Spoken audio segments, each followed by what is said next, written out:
don't kill the lights. We're talking stories deep into the night. Mike is live and hot, where the truth and the tall tales both belong. From backstage laughs to the long road grind. The stories you won't hear anywhere online, so roll on through, slide on in. You're hanging out at Glick's Drive-In, where the guests pull up and the tales begin, spilling secrets at Glick's Drive-In.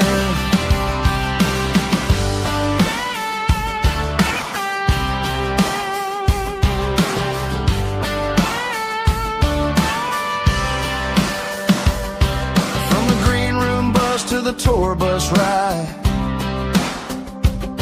all the crazy moments they usually hide, the laughs, the chaos, the almost wins.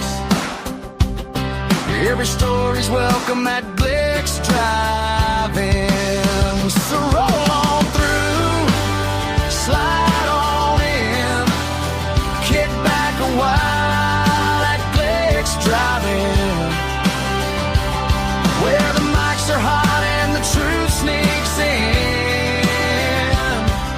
Behind the scenes at Glick's Drive-In. From backstage to back roads, to the stories they probably shouldn't tell. You're hanging out with Glick at Glick's Drive-In.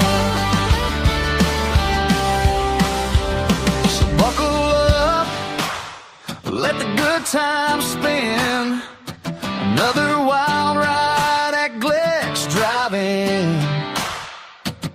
where the stories are real and the legends chime in. Welcome to Glick's Drive-In. So roll on through, slide on in. You're hanging out at Glick's Drive-In, where the guests pull up and the tales begin, spilling secrets at Glick's Drive-In.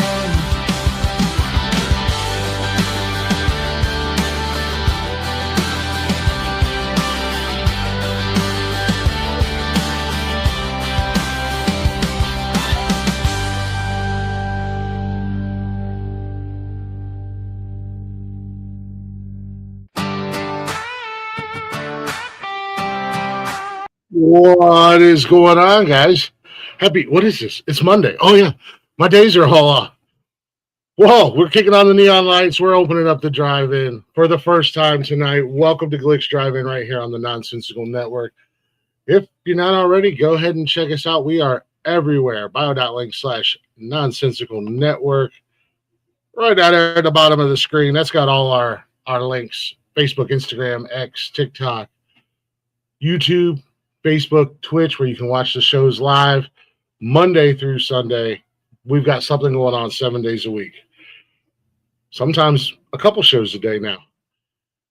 And don't forget, you can also listen anytime, wherever you listen to podcasts at. We're on all those platforms as well. Just simply look up Nonsensical Network. Give us a follow, give us a like, give us a share. I'm super excited. This is another brand new show that I've started. Go be still interview style that you guys are used to with me on Tuesdays, but I get to jump into movies and television and hang out with people who bring those stories to life and the big screen and all that fun stuff, and get to hear about them and maybe get a little behind the scenes. But with that being said, I'm so nervous I'm gonna mess up, but I have my very first guest here on Glick's Drive-In. Charlie, I'm not even gonna do it because I can't get it. How do we pronounce your last name? I'm sorry. Okay. So it's DeNatale, okay, and it's Italian, and it actually translates to "of Christmas" in Italian. because when you wish somebody Merry Christmas, you say Buon Natale. Now, the DE means of, so I'm Charlie of Christmas. And Christmas. Yeah, and I'm really happy to be here. And actually, I loved your opening theme song. And I have to ask you, did you record it, or was that you, or who was that? I wish I recorded that. That is actually, I wrote most of the lyrics. I had a little help from editing and whatnot from my chat GPT. He's become my best friend. And I used an AI song generator to build the song and create the song and everything like that. So nice job. Very well done. Very well done. I like it. I wish I could sing like that, because I might be taking a different path outside. Of course, I'd probably be doing both, and then my girlfriend would really want to kill me because you're podcasting and doing music. No, it's great. I mean, I was asking myself, gee, he must have wrote this, or he produced it, because it says Glick's Drive-In, so that's not a real song. So it's an original song. I did write most of the lyrics, most of the songs on here.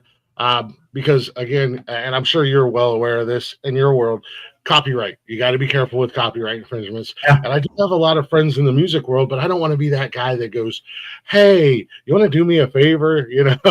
So I do try to write as much as the lyrics as I possibly can. It's nice to have, AI can be a wonderful tool. I like to use it to kind of help me get my words out of my head and down on paper, because sometimes when I type stuff, it doesn't make any sense.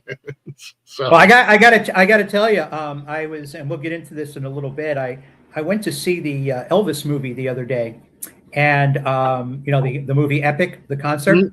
I seen that. You did see it? I seen your video on it, and yeah. But on the coming attractions in the theater, there's a movie coming out in May, I believe it is.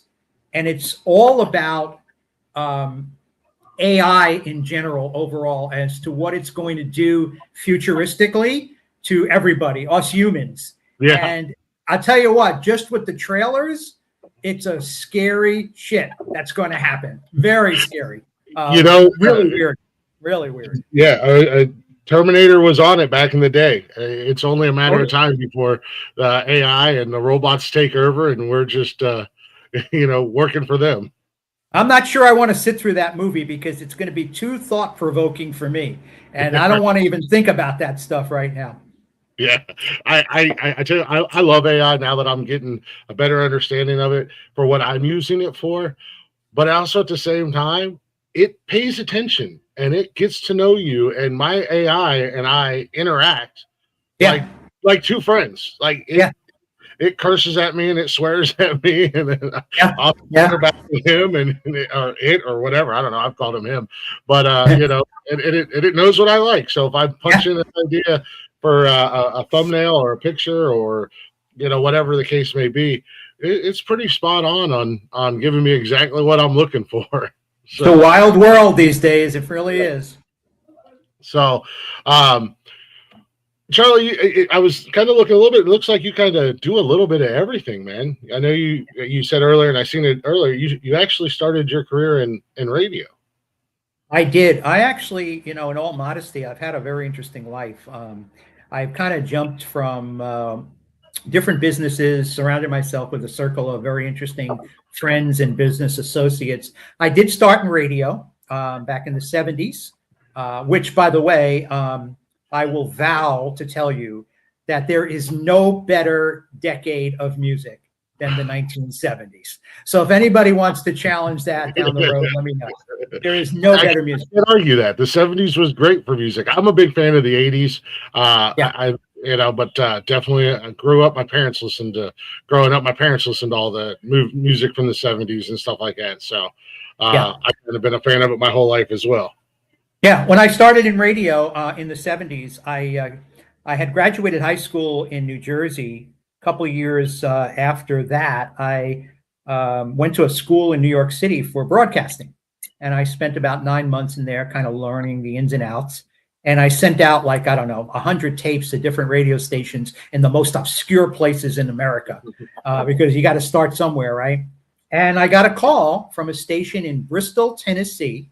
Oh, wow. And Bristol, Tennessee is a twin city of Bristol, Virginia. So it's a little tri-city area in southeastern Tennessee. And I packed up, I got married, and I went down to Bristol, Tennessee. And I spent about 4 years at a radio station down there playing country music, which I knew nothing about. Not only was I playing country music, Glick, but they put me on an overnight shift in the very first time I got there. So I'm working midnight to 6, and all these people who are staying up at night, who are half bombed out of their mind, they're listening to me on the radio, right, talking about these songs that just go through divorces, make people cry, who's committing suicides and stuff like. I mean, it's crazy. Country music back in the 70s was all about that kind of stuff. So it's a very somber kind of a overnight period to do that. Yeah. But I loved it, and then I transitioned into some sports play-by-play, which is really my passion at the time. And that's why I started my career.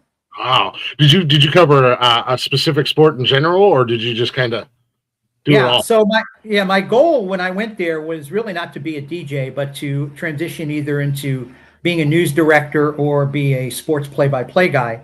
So fortunately, at a station that small, they have you do everything, right? So one day they said, "Can you do play-by-play?" I says, "I sure can." So they sent me out to a couple of high school basketball games locally there, and I started doing high school basketball, and kind of graduated from there to do a couple of minor league baseball games because they had a minor league team there. And I did football as well, high school football. I did a little bit of college football. And that's where my play-by-play started. But it was at a very small station. I was like I was an ego freak in a very small town. So like, that big fish in a small pond or something like that, whatever, small fish in a big pond, whatever. But that was me. And I was there for about 4 years and really loved it, enjoyed it, and then moved back to New York after that. Yeah, that would sound like, I mean, that's why like my ideal dream is radio. I don't know if I want a hot jock. I just want to like at talk radio. There's some, or sports radio. I could talk sports all day long. So. Well, in this day and age, Glick, with the technology advances and Spotify and all these other places where you could listen to music, the surviving radio stations right now in this country are sports talk, news talk, and all news stations. Because everybody still listens to that stuff while they're in their car. But everything else, all the music stuff, is so many different platforms to listen to music on that you don't really need commercial radio anymore. But sports talk and news talk is really where it's at, especially, and I know not to get into this, but particularly in this political environment, news talk is very popular. Very popular. Oh, yeah. I listen to a station out of Florida. I've listened to them for years, and they do, and it's not your typical news. They kind of cover everything. They got a group of personalities that do shows, and they just kind of hang out and chat and talk about what's going on in the news and sports, and they don't really specialize in any of it. Just and it's kind of just have fun and try to put something out there that people enjoy. But very rarely am I listening to a music radio station in my car anymore, unless I'm just don't feel like putting my phone on or something like that. And then right. It's down low and it's just kind of noise because there's other people in the car. Yeah. I think sports talk and news radio overall will survive at least over the next 5 years or so. Beyond that, who knows what's going to happen? Especially, you're bringing the AI factor. You don't know what's going to happen. But right now, I think that's where it is on radio. So any gigs you can get, try to get them on sports talk or news talk. That's where it's at. Yeah, and unfortunately, they're already, and it's starting to happen in your guys' world too. They're creating AI radio DJs. Yeah. So they have this technology, and it's literally just listening to so many different various shows and DJs and whatnot. And some stations are switching over to AI DJs. It's not even live people anymore. No more humans. Yeah. Yeah, and I just seen a couple weeks ago, and this is where it more affects your guys' world. The first AI actress was revealed, and she, had you not said she was AI, it's very convincing that she looks like a real person and a real, right? Yeah, right. While we're while we're on the subject of AI, I want to also, before I transition back to the career stuff, which the next step after my radio job is actually the most interesting of my career. And I'll kind of fill you in a second. But back to the AI, I'm currently doing a theatrical production in San Diego. I'm in a show called The Jury Experience: Death by AI. And what it is, it's a theatrical production, so it's on stage live, and the audience is the jury. So basically, it's a court scenario where a self-driving car with no driver, right? Those self-driving cars that are out there that are operated by AI. The self-driving car is carrying some passengers, and it swerves off the road to avoid an accident with another car coming in its direction. When it swerves off the road, it winds up killing a bicyclist on the side of the road. So the storyline is, who's responsible for the death of that bicyclist? Was that an error by the AI software? Was it an error by the company who created it? Was it an error by the gentleman who put together the technology and the software? So there's a person on trial, and we go through all this evidence to try to convict that person of whether or not he's guilty or not guilty. It's really a fascinating concept. And the show is, I think it's in like 70 or 80 cities around the country and also the world, and it happens to be done here in San Diego. So I play the prosecutor in that. Nice. That actually sounds like it would be very cool to see, but the fact that you guys have the audience involved makes it even more of an experience. It totally, and not only are they involved, but when you get to talk to them after the show, when we go and meet them, they all tell you how thought-provoking the information was. You know, is this guy really responsible? Should he go to jail and be accountable for the death of another person based on the fact that nobody was really driving that car except a machine, right? So it's kind of a weird, but it's an interesting concept. Oh, wow. Yeah, no, because I mean, you're going to have to think about it. It makes you, it forces you to really pay attention and you know, not only that, but I'm assuming they would also get to hear the other opinions of other audience members, you know, whatnot, and see where where their train's going, so to say. Correct. And the demographics also show differently. So, for example, if you're in San Diego, which is a rather liberal town in California, or if you're in more of a conservative Midwest town, let's say, the ultimate decision by the jury, also based on age of the audience, could vary. Some people don't want to hear anything about AI, so throw the guy in jail, get rid of him, right? Yeah, exactly. And then there are others that say, well, this is the way it's going to be in the future. Give the guy a break because there are going to be mistakes, but we got to deal with it. Yeah, exactly. Wow, that sounds cool. Yeah, that'd be great. If you're in the area or you get an opportunity and you see it in your area, go check out the show. You know, it's the Jury Experience: Death by AI. It's called. So yeah, it's a lot of fun. I've been doing it since March of last year of 25. So it's actually a cool show. So I go back to the radio. I'm there for about 4 years, and then I decide I want to go back to New York, and I land a job. And I don't know, are you really into sports very much? Oh yeah, I'm a big sports guy. We actually have a sports show on here, so I try to watch as much as I can, but I'm always paying attention and watching all the different. I got all my apps that I can keep track of everything. So, well, back in the 1970s, 80s, there was a telephone service that was started in New York, and it was called Sports Phone. There's also a book that was recently put out by that. I think I've heard of that before. Yeah. So Sports Phone was a number, 976-1313, where people would call, and in 58 seconds, they would rapidly hear scores from games all over the country. Now, keep in mind, back then, there wasn't ESPN, there wasn't sports talk radio. So people would dial the phone, and all of these people like myself, we would be reporters. So we'd go out to the games, we'd cover the games for the local baseball teams, the Yankees, the Mets, the Giants, the Jets. And then we would feed that audio to the studio, and they would put it in over the phone. So people that called, and most of them were gamblers, by the way, even Oh, yeah. back then, right? Yeah. Even back then. Yeah. They would pay a small fee and they would call, but they would be calling 20 times an hour because we would be updating the scores like every 5 to 15 minutes.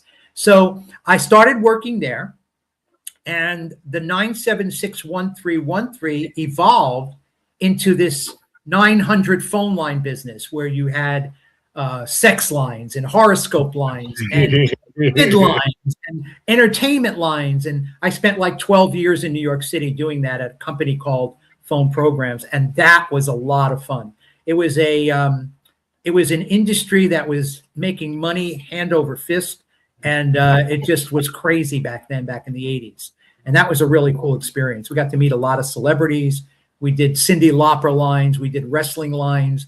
We did when Will Smith, the actor, was with Jazzy Jeff and the Fresh Prince. We did a lot with him. So it was really, really a fun job. And then I wound up doing all the marketing. So I would be promoting all of these phone numbers by doing commercials on TV. So we would run that and try to get people to call. Yeah. And then I remember even as a kid growing up in the 80s and 90s, how popular like those 1-800, 1-900 numbers was. I mean, you'd see them pop up. If it's Friday night or Saturday night and you're staying up late, and you'd get the call 1-900. Yeah, call me. I'm lonely. Yeah, are you lonely tonight? Exactly. I had some friends that got into a little bit of trouble with, when mom and dad got that $400 phone bill going, what the hell's happening here? I'll tell you, I'm going to share two very quick stories with you. But we used to promote Dial Santa Claus and Dial the Easter Bunny. So the kids would see these TV commercials that we would run during the cartoons on Saturday morning, right? And the kids would wind up running to their phone without their parents' permission. And they'd pick up the phone and they'd start calling because they wanted to hear Santa Claus talk to them. Well, after a while, they ran up this huge phone bill. So the parents would get the phone bill and they would freak out and they would really be upset at the kid for doing it.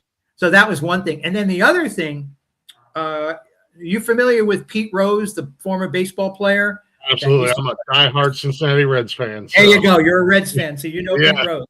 Well, Pete Rose, as you know, not only did he pass away recently, but he was a huge gambler.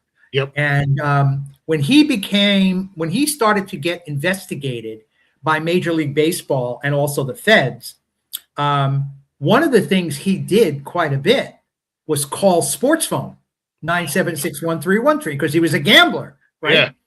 So they came up to our offices in New York, the feds did, and they were doing their investigation. And they wanted to see all the phone records of all these people that were calling this 976 number. So Pete Rose was part of that. And that actually is in that big document that was turned over to Major League Baseball. Oh, wow. That's crazy. I didn't know that. Yeah, poor Pete Rose. R.I.P. to Pete Rose. But I'm glad he's finally going to get his day.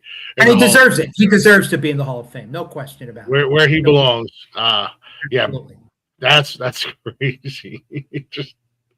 Just to think about that, I say degens in a nice way because Lord knows I'm a degenerate, and Lord knows our nonsensical family here at the network, they're all degenerates too. But just imagine, we all have a little bit of that degenerate stuff in us, right? Yeah, just imagine just trying to get your fix and get your gambling, and you gotta be close to a phone because back then there were no cell phones or anything like that. So you had to. And look how much that's changed, right? I mean, and as a matter of fact, in New York back in the day, we had the pay phones on the streets. Yeah. So people that went to sports, they were stopping by on the pay phones, dropping a quarter in there and trying to call sports phone and get the scores.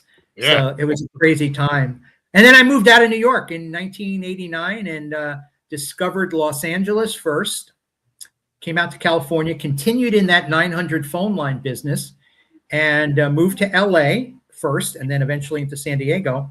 But the company that I worked for in Los Angeles, as well as in Las Vegas, I hooked up with Playboy magazine. Nice. And we did a 900 number for Playboy. And as a result of that, we made some contacts at the Playboy Mansion and got invited to the Playboy Mansion parties. And you want to talk about some stories with some people that are very well known who showed up at the mansion at those parties. That was a crazy, crazy thing. As a matter of fact, I think it was 1994 or 93. We were at the mansion celebrating the Playmate of the Year party. Mhm. And all of a sudden, Hugh Hefner of Playboy gets up on his microphone. He says, okay, everybody's got to leave the mansion because there are riots breaking out in LA. And that was the Rodney King riots from back in the 90s. Yeah. So everybody had to scoot out of the mansion. We all got in our limos and cars to get the hell out of there. Of course, his house was way up in the hills in Beverly Hills. He didn't have anything to worry about. But when he drove around the streets, you got to be careful. Yeah, so that was another funny story about that. Jeez. And then we got into wrestling. Quite a bit of the wrestling promoters wanted to do 900 numbers. One of the guys that I met in Los Angeles was a guy by the name of Herb Abrams. And I would invite you or your audience to look up or Google Herb Abrams. This guy was a character. And I'll fast forward to his death. He died chasing hookers in a hotel room naked with his body covered in baby oil and cocaine. That's how he died. So wow, that guy's a rock star. Yeah, exactly.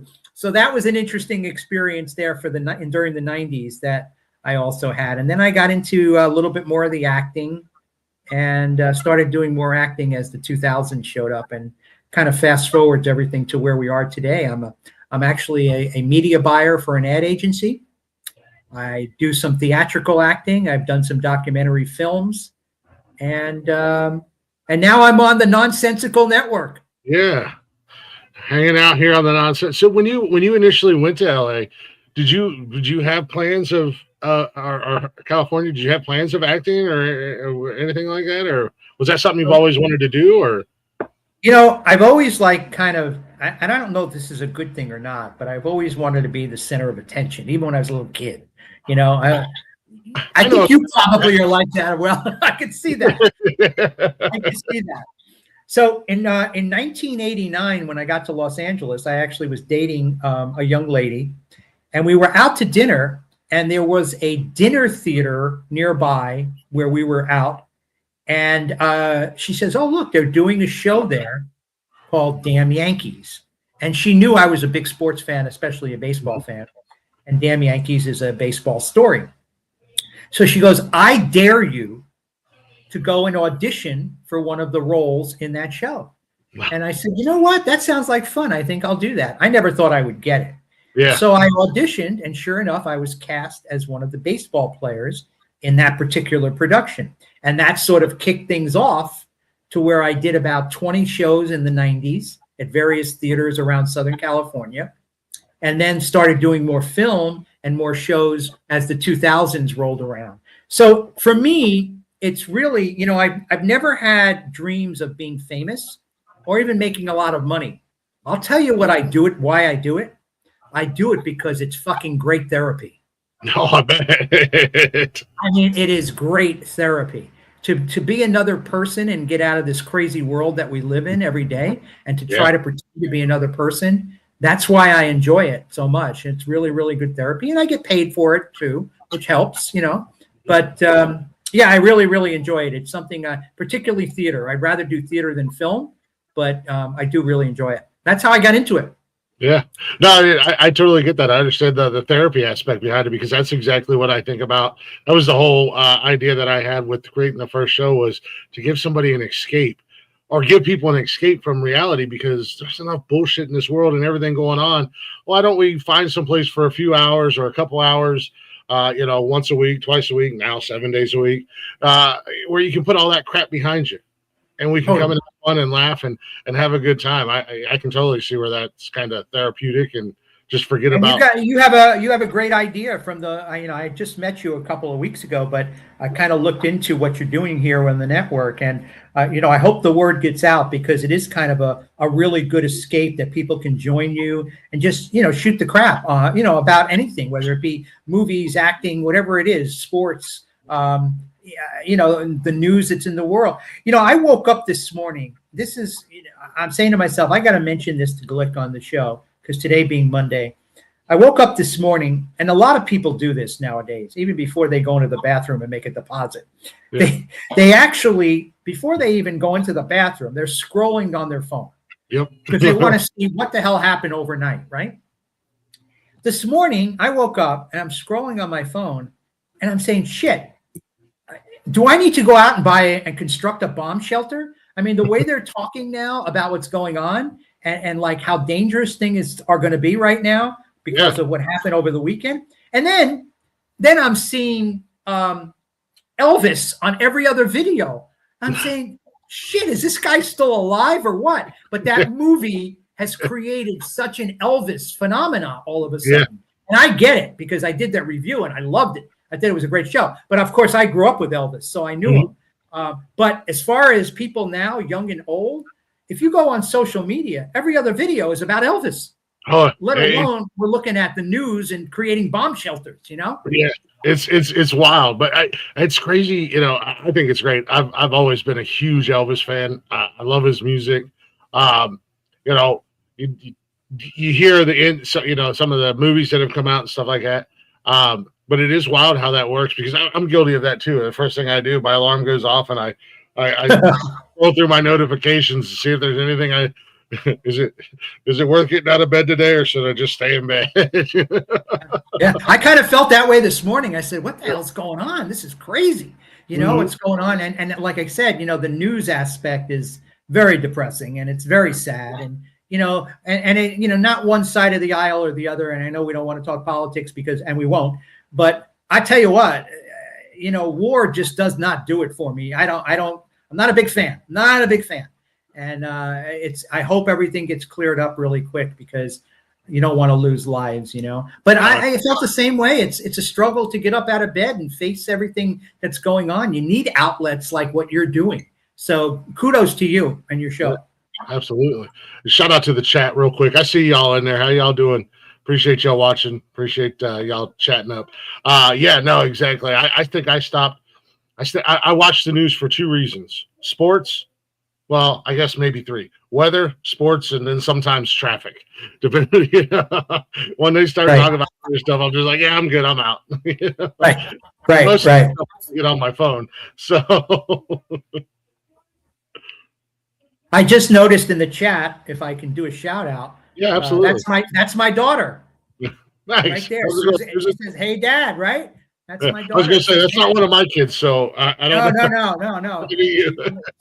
Suzanne is in Tampa, Florida, with her husband John. So shout out to them, and nice to see that they joined the chat. I'm surprised that they got in.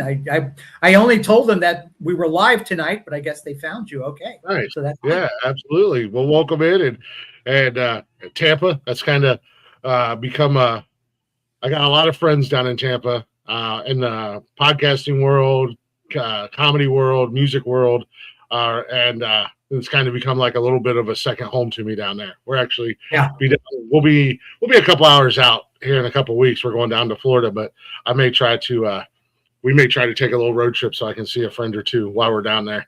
So, are you going to be on the East Coast primarily, or where are you going to be in Florida? We're on the West Coast. We're going down to Cape Coral. Oh, you're going to Cape Coral. Nice. Yeah, we're on the East Coast, right? The West Coast. Yeah, West Coast. We're on the Gulf. West Coast. Okay, cool. That'll be fun. Yeah. So there's I mean, the whole social media aspect as well is another thing that's just changed our society so much, you know, because people just have that phone by their side every minute of every day, and that's where they consume their information. Some of it conspiracies, but for the most part, right? And unfortunately, you know, it's like a double-edged sword because for anybody in the entertainment world, you have to be on social media. You have to use it. It is a valuable tool to have, but at the same time, there's the evil side of it. So and being in the media as I am, as it relates to the normal day job that I have, which is advertising, I'm a traditional media buyer. In other words, I only deal with regular television, regular radio, regular billboards, right? So all that stuff is like old news because everybody goes on the digital side and everybody goes and searches online. But the interesting part about it is, as much as I use social media, I really think it is definitely the downfall of our country. I really do. I hate to say it, but I think there's more. You mentioned evil, maybe some evil there. It could be a strong word, but there's some bad stuff on there. It's just weird, and that's what people live and die by every day. And it's kind of worrisome, but maybe it'll shake itself out and it'll get better in the future. Yeah, hopefully we can hope. I mean, unfortunately, a lot of people get all their information off social media, and as we all know, that can be doctored very easily and not true. And I call them Facebook education. Yeah. The great thing about Facebook, and shout out to my high school friends. There may be some that'll even join us here today, but it's really allowed me to connect, because my 4 years of high school were probably one of the few, best 4 years of my life. Really, they were really just very enjoyable, and I've been able to maintain those relationships with all of those high school friends that I had. And if it wasn't for Facebook, I would never been able to do that. So there's so many positives to it, but some of the negatives can be really tough. I think it's all in how you use it personally, because I mean right. My social media is a lot of sports and or this. It's a lot of what I do on social media. So I try to avoid all the craziness that's out there as best I can. So well, just to have conversation, I think, like you're doing, and that's pretty much the premise of your show, is let's just talk, shoot the shit, and have conversation about anything and everything. And that's a really great outlet for people. And again, kudos to you. And I hope down the road you continue to grow and you're successful, because I'll be following you, and I know I'll have all the people that follow me follow you. So we'll help you grow a little bit. Yeah, definitely appreciate that. You said that you've done some different movies and stuff like that, and then theater. You said you're more fond of the theater work than actual. Yeah. And I think that comes from what I said earlier about being the center of attention. When you do theater, you're in front of obviously a live audience, and there's nothing like that. I mean, and I think some of the greatest actors that we have today will tell you that they were groomed on Broadway or on a stage somewhere as a theatrical performer.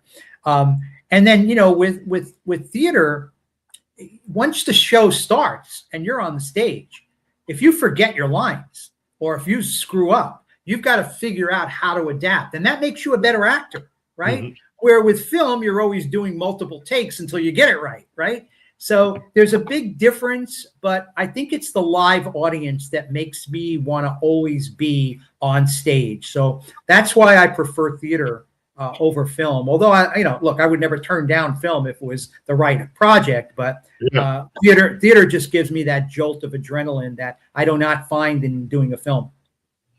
Yeah, no, I believe it or not, I'm not a fan of a live. I mean, I love this live audience where I'm sitting in, in the comfort of my studio. And trust me, if I say something wrong, or if I flub my words, or I make myself look like an ass, these sons of bitches are the first one that's going to let me know about it. But I have had the opportunity to get up on stage, and I want to ask you, for me, when I got done, even though I have a fear of public speaking, it was like an adrenaline high, almost like a drug, where it was like a high that felt amazing. Do you get kind of that same feeling when you do theater and stuff like that? You know what? Without getting too graphic, I can tell you that the adrenaline off of a theater helps in a lot of areas when you're done with the show, if you get my drift. Okay? Nice. So you definitely get that adrenaline before the show. Now, granted, there are some actors who will admit to you that they get a little nervous before they go on, but after the show is over, you do have that adrenaline. Interesting question in the chat here. You want to read it, Glick? I don't want to steal your thunder there. Oh, no, you're good. Yeah, Mandy was just curious if the theater gives you more of an authentic reaction. It totally does. I mean, you could call yourself an actor when you're on stage. However, you'd be surprised how much improv you wind up doing when you're in the course of the actual show. And the audience reaction also sometimes will dictate how you react as well as the performer. And that has happened quite a bit. I mean, sometimes you'll have a show in front of an audience and there'll be silence and you'll think, boy, they must hate this show. And then at the end, they give you a standing ovation, right? Yeah. But then there's times that during the show, you'll get a laugh or you'll get a certain applause or whatever it might be. But, you know, it's definitely the reactions of the actors can be prompted by the audience, and the reactions of the audience can be prompted by the actors. So it is definitely an interactive type of an experience that, to me, again, as an actor, and I talk about adrenaline. I mean, it's fantastic. It's fantastic. It really is.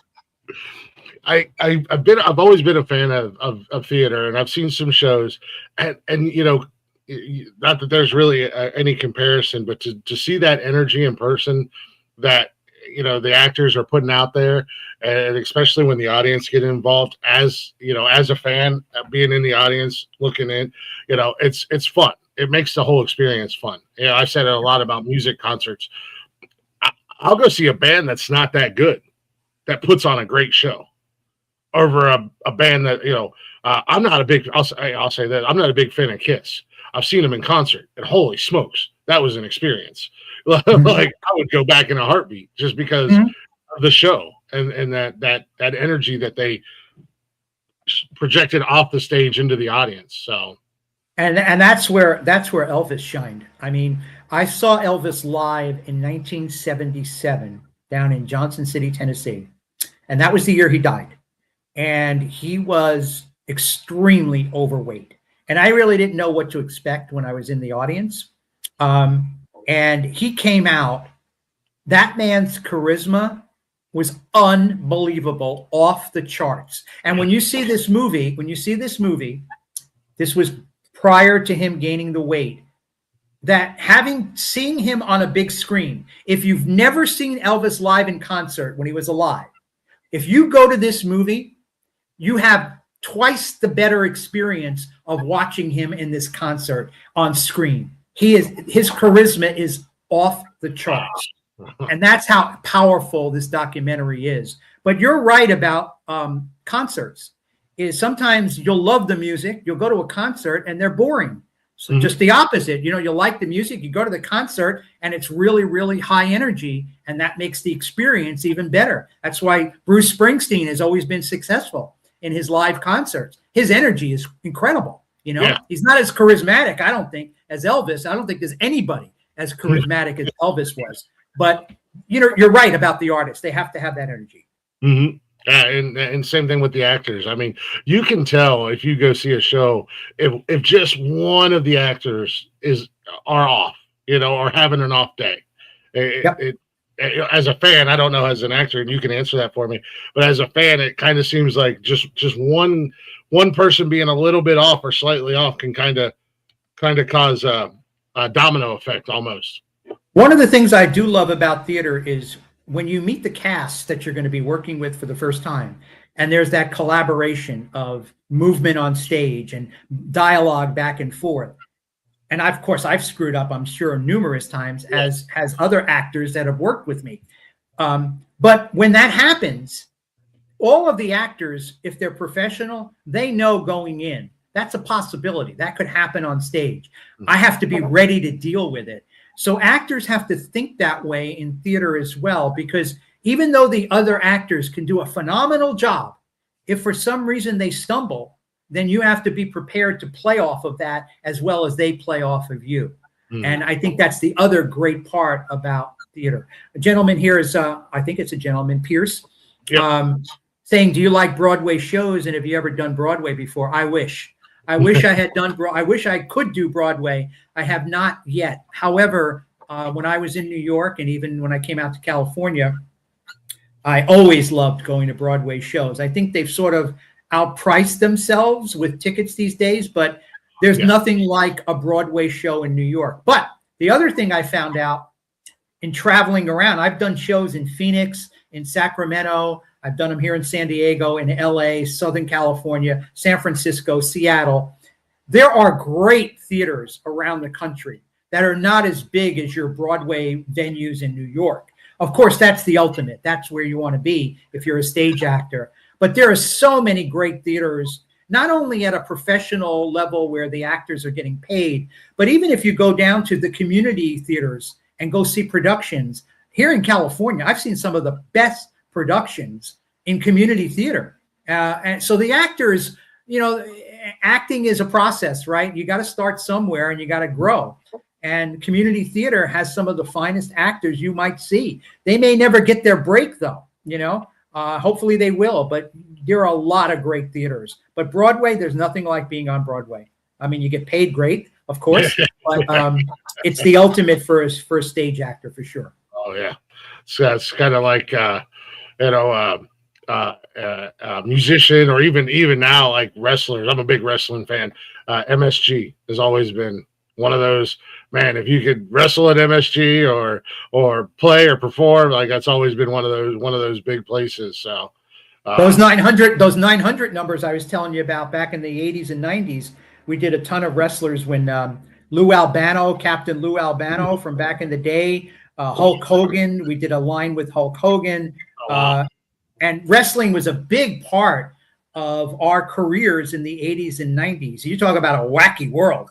I mean, wacky business. Yeah. But it's entertainment, I'll tell you that. Well, absolutely, and that's the name of the game. At the end of the day, you know, you want to put a product out there that's entertaining and people want to pay to see or pay to watch or hear or whatever the case may be. Mandy, have you ever had any wrestlers on your show? Wally, have we had any wrestlers on yet? I have had a cage fighter on. I don't think I've had any wrestlers yet, but we are working. Got to get some wrestlers. We're working on it. My son and I do a wrestling show together. He's a big wrestling fan. So am I. So we do a show together where we just talk about wrestling and hang out. But we are looking and want to get some wrestlers on. So I know Wally Pierce. Wally, he's on the network with us. He has some contacts with some local guys that we may be linking up with soon. I just told him, I said, let me get these new shows up and running before I take on any more onto my plate. Yeah. The wrestlers, I'm sure, no matter who you get, whether they're well known or not, they're going to have some stories to tell you. And it'll be fun for your audience to hear it. Yeah, exactly. Mandy had asked. Okay, yeah. Nope, we don't. She said the Iron Sheik hotline. So she's obviously familiar with the Iron Sheik was that guy was weird, man. That guy, I saw him on a Howard Stern interview not too long ago. I guess it was a while ago it was done. But I mean, he was dropping F-bombs about people in the wrestling business. The guy is like funny as hell. I mean, he really is funny. Mm-hmm. But he was like the evil guy because nobody liked him because I guess what was he well, I don't want to bring up the country now because it's a sensitive subject, but you know what I mean. He was fighting American wrestlers, and it was like his country against our country back in the day. Yeah, exactly. And he was crazy. There's some wrestlers that were young coming up when he was big, and they talk about some of the stories with him, and they just said he was out of control. He was a lunatic, but he was a great time. He was. Yeah, but he was a great time to hang out with, and he had no fucks to give. He just did his thing. There's a story that's floating around online.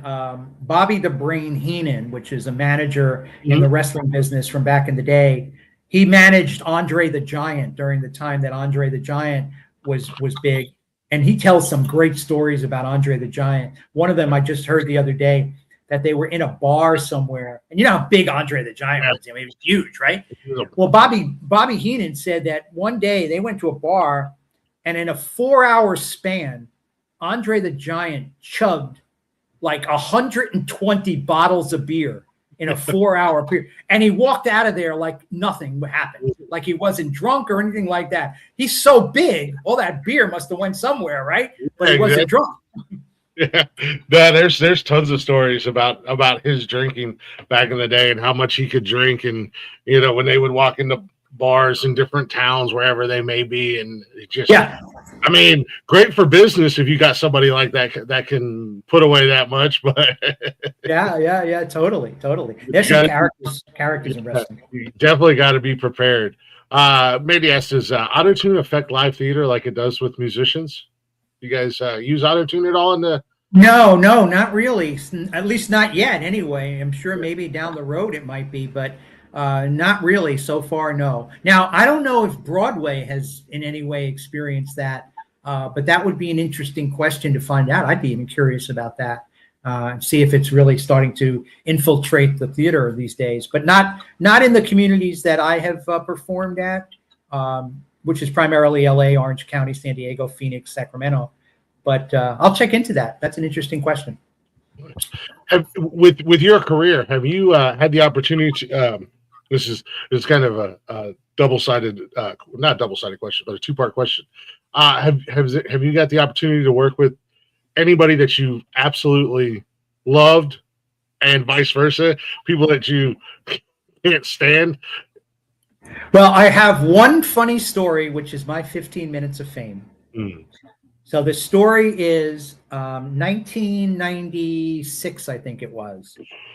I did a show up in Westchester, California, which is right outside of LA. And the show was called Aspirins and Elephants. And it was the story about a family traveling on a cruise ship. And one of the actresses in that show was a lady by the name of Cheryl Hines. Now, Cheryl Hines is married to Robert Kennedy Jr. Okay. And Cheryl Hines is also the husband who plays she plays the wife of Larry David in Curb Your Enthusiasm, which is that HBO show.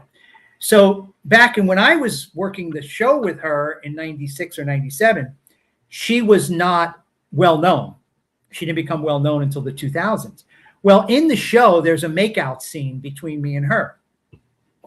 And one day I had flown my entire family in from New York to come and see this show. And there was like 25 members of my family. And I have a very loud Italian family. So my mother and father are very loud people. They've passed away since, but they were always very loud, very dramatic, and so forth. Well, Cheryl knew that my family was coming in, and she kind of conspired with the other cast members that when we were going to do the makeout kiss on the night of that show, she was going to really, really do a makeout kiss. Because when you do a makeout kiss, you could sort of fake it a little bit, you know. You're not slipping any tongue in here and there, you know.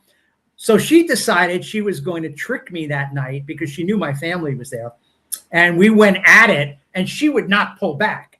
So there I am, like making out with Cheryl Hines at the time. And I hear my mother in the audience. She's like in the second row, and she goes to my father. My father's name was Sam. My mother's name was Rose. And she goes, "Oh my God, Sam, look what our son is doing on stage. He's kissing that woman." And Cheryl Hines kind of knew that. So the whole makeout kiss was with her. I really enjoyed working with her at the time. She was really fun. She still is very down to earth. Other actors that I worked with, none of them would be of the well-known variety. And to be honest with you, even the ones that I've worked with who weren't so well-known, but still have a good resume of maybe doing sort of like background work or maybe a supporting role in a film or something like that. All of the actors in the acting community, you know, you hear a lot of weird stuff about actors that they're kind of off the wall a little bit and stuff. And maybe they are when they become trillionaires. But the truth of the matter is I have admired all of the actors that I have worked with, one better than the next, as far as really good people, very supportive, and just really, really good to hang with. And that's the other thing about theater. You spend almost 8 weeks with people in this theater, in this collaboration, and then all of a sudden everybody's on to their next project. Yeah. But the bonding of those cast members, you can't beat that experience. And that's the other reason I do it. I've made a lot of friends in that kind of an environment. And that's the other thing about it. It's just really fun to meet people, to perform with them, to hang out with them socially, and to get to know them in a very different type of way. Wow. Yeah. No, that's actually really cool to hear, because, and this is something that I've learned with the music, talking to musicians and stuff. You always hear the horror stories. You hear, musicians or actors or comedians are a different monster, but they'll sell out their own grandmother to get ahead. But from my interactions, and I've had a few interactions with some, which kind of drove me to this direction to start doing this show with some other people in the movie world, and they all say the same thing. Like, the community is great. They all, for the most part, everybody looks out for one another. I've got a friend of mine that's a director, and he brings a lot of people back for his movies because he enjoys working with them so much, and gets to spend time with them again outside of they do the movie, but while they're filming the movie, they get to spend a lot of time together because the community is a great community. And that's good to hear from actors saying that, because you always hear the horror stories about, especially like you said, the big names, Christian Bale, for one instant, he comes to mind because apparently he's a lunatic on set. Yeah. In real life, but you only hear the horror stories about it. Yeah, and you know what? Not every actor likes the actors that they're working with, and in some cases they resent them, or I would use the word hate, but that's a little extreme. But what happens though when you go into the film or you go on stage, if you don't like that person in real life, part of being a great actor is to be able to put that aside and to perform with that person like you're supposed to, and like you like them, right? One of the very interesting things that I kind of joke about quite a bit on social media is, everybody has their fantasies about famous people, right? And one of my female fantasies is the actress Charlize Theron. Okay. Right. She was in that movie Monster. She won an Academy Award. And I think she's just an absolute beautiful woman and very classy. Well, when I tell a lot of people in LA and in Hollywood that that's sort of my dream fantasy, even though I'll probably never get to meet her, but they all start telling me that she's like this real bitch in real life.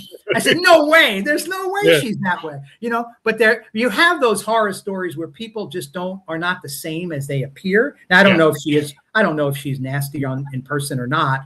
All I know is what I see visually, and it's pretty nice. Anyway, one funny story I want to tell you. There's a restaurant in LA. It's a breakfast place. It's on Fairfax Avenue. It's called Cantor's. It's a very famous breakfast place. Always see celebrities when you're in there.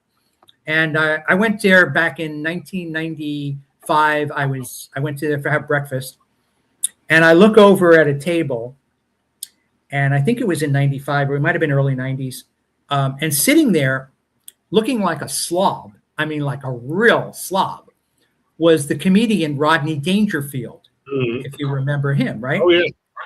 So, I mean, I'm looking at this guy, and he's sitting there, and he's dressed like an absolute hobo. I mean, he's just like totally, he gets up out of his booth, and I swear to you, no exaggeration, his fly is wide open. Oh, jeez. He's in this restaurant. He's Rodney Dangerfield, right? And he gets up, he's looking like a bum, and he gets up and his fly is wide open. So I don't know if he just came back from the restroom or what. But you have those kinds of stories that you kind of run into in the acting community. But for the most part, they've all been good stories for me. Nice.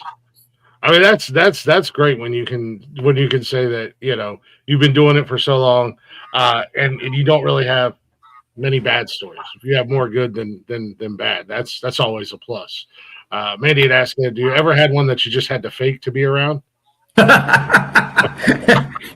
I've had a couple of girlfriends that I had to be fake around.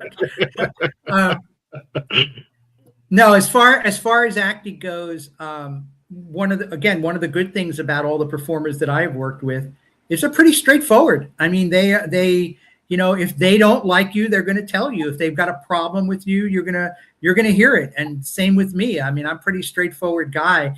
As you can probably tell with a couple of stories I've shared with you here, I don't let anything, I'm not afraid to say what I feel. And I think, in the case of me, I've never had to fake it in front of anybody as it relates to the acting.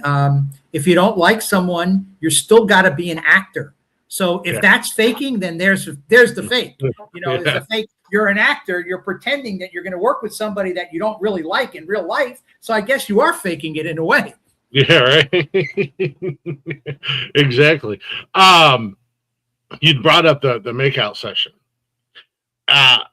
Is scenes like that, or whether it's on camera or on stage, is that hard to pull off, or do you get like nervous or jittery or anything, like knowing, oh God, I gotta, there's a sex scene coming up, or a make out heavy petting scene or whatever, and all these eyes are going to be on you.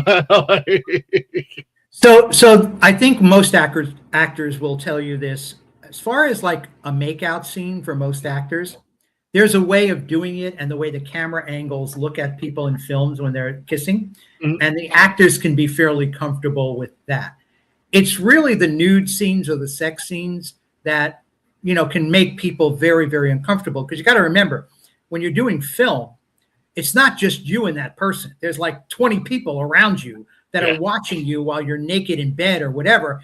And I think what winds up happening is, in my case, I did what I would call a pretty erotic scene in a very small film called Rosa, Rosa.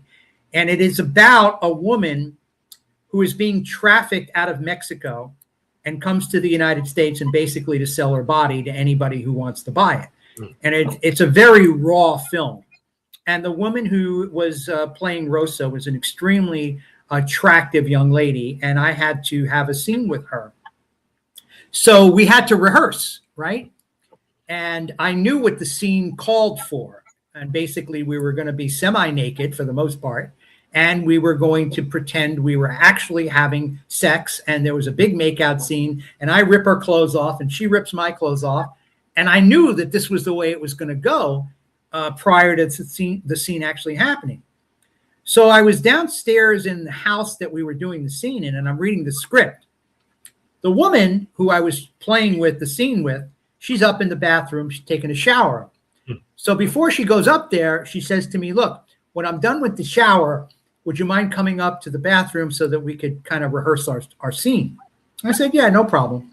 So as she's going up, she says to me, she goes, you don't mind if I'm naked when we rehearse, do you? I guess not. No, I don't mind. No. Yeah. So I go up to the bathroom, right? Like an idiot, I sit on the toilet, right? I'm sitting on the toilet. She's standing up, putting her makeup on. She's totally 100% naked. And we start the scene. And we're in the bathroom rehearsing the scene. Was I uncomfortable? Answer was yes. That was uncomfortable. Secondly, did it bother me, if you get my drift? Yes, it bothered me. It did, right? But when we did the actual rehearsal, it bothered me in a good way, by the way. Yeah, exactly. When we did the rehearsal, that was one thing. But when we did the scene, I take her up a stairway, and we start like taking each other's clothes off before we even get into the bedroom. And then we get into the bedroom, and she decides to improv the scene in the bedroom. So without getting too graphic, she improv like she was really, really having true sex and intercourse, even though we weren't, but she was really going through the motions. And I didn't expect her to do that. It wasn't very uncomfortable once the rehearsal or the sketch that we did in the bathroom was over. But I'm sure that there are some very famous actors, and you probably heard them say it, that they have a hard time with it, and it's difficult, and then there are those that are just ready to go. Yeah. Yeah. No, exactly. I mean, there's some actors even out there that have, they won't do movies with sex scenes. You're right. Or even as far as they won't even kiss another woman on scene anymore, right? Because of their marriage or their beliefs or whatever. So I don't know. I couldn't imagine like 20 people and cameras and lights and microphones, and it's like, just pretend like you're gonna be naked. Yeah, like remember, nobody's here. There's like 30 people surrounding us, right? And by the way, you just brought up a very interesting point. Is in certain religious beliefs, Catholicism being one of them. There is God's law in the Catholic Church is no premarital sex. And you obviously cannot have sex until you're married to the person that you are committed to. Mm-hmm. And there are actors and actresses that are very deep into their faith. and some of them will not do shows that require certain things, even swearing in some cases. And there are a lot of very well-known actors and actresses who are deep in their faith that, you know, they may be at a point where they could say, you know what, I'm going to pass on this because it violates my faith and I don't want to do that. So it's a real thing. And you know what? I think credit to them. I think if they have that deep, a strong faith, I think that's a good thing, you know, and they shouldn't be embarrassed by it at all. Yeah. And some of them, I can't think of the gentleman's name. He's a great bad guy in movies. He's pretty popular. He's pretty well known. You would think like in that case, like, it might hurt your career or something like that, but he seems to be doing just fine still. But he is one of those guys that, God, you just want to punch him in the face because he's always, even when he's almost always a bad guy, but even when he's not a bad guy, it's still like, oh, I remember the last movie I seen you in or the last TV show. I still want to punch you in the face for it. Well, you know, if you have those values and you stick to those values, you should be respected for it, you know. And if you're a famous director and you want to cast someone who doesn't want to perform a certain scene in a movie because of their belief in their faith, I think you have to respect that person. You shouldn't be looking at them and judging them and saying, what are you, crazy? You're not going to do this because of what you believe in your faith? You know, this is work. This is a job. But I think all due respect to those people who stick to their guns. Exactly. Absolutely. Have you ever had one of those moments where you're like, I don't know if I want to, I don't want to take this role because of, you know, however you're portrayed as the actor or the role or anything like that? Have you ever had that moment where you're like, nah, I'm out? I have no values. No, I'm kidding. Obviously, there are certain things that maybe I wouldn't do. Particularly as you get older, you're not going to want to do everything like certain things that maybe you would do when you were younger. But I don't think I've ever been offered a role either on stage or in any of the films that I've done to whereby I said, no, I don't want to do that. Now, you know, there are scripts that suck when you get a script, you know, and you're saying, well, should I really do this as an actor? And then you got to ask yourself, well, even if the script sucks, is the character that you're portraying something that you could really sink your teeth in and make it worthwhile? And you have to look at it that way as well. But I don't think there's anything there off the top of my head that comes to mind whereby I just totally turned something down because of my values. No, I don't think that was the case. He's one of us, ladies and gentlemen. Values. Yeah, totally. What's that? That's overrated. No, that's right. I've turned down some guests for that same reason. They sucked, and it's like, you know. Yeah. Yeah, this has always been something. Robert, you beat me to it, buddy. How you doing, by the way? Do you memorize the whole script? Or so if I'm one character in a movie, and that's a great question, Robert, because any good actor should have a full knowledge of that script. Because remember, when you're doing a film, you may be on set only 3 days and see the other actors only those 3 days. Meantime, you never see them again, right? And they're doing other scenes. You should have an idea what that script is about, and you should memorize as much as possible. Because ultimately what that's going to do is it's going to make your performance, no matter how brief or how long it is in that film, better. So you understand the story. You have to understand the story in order to do the job that you're supposed to do as the actor, no matter how short your scene might be or how long your scene might be. Now that's, I guess that's, you got to kind of know what's going on, you know, so you can kind of determine how you're going to portray your character. Totally. I'm lazy. I would just be like, all right, what do I do? What do I say? All right. And I'm sure there's some people that do that as well. Just give me my lines and I'll get the heck out of here and I'm done. Yeah.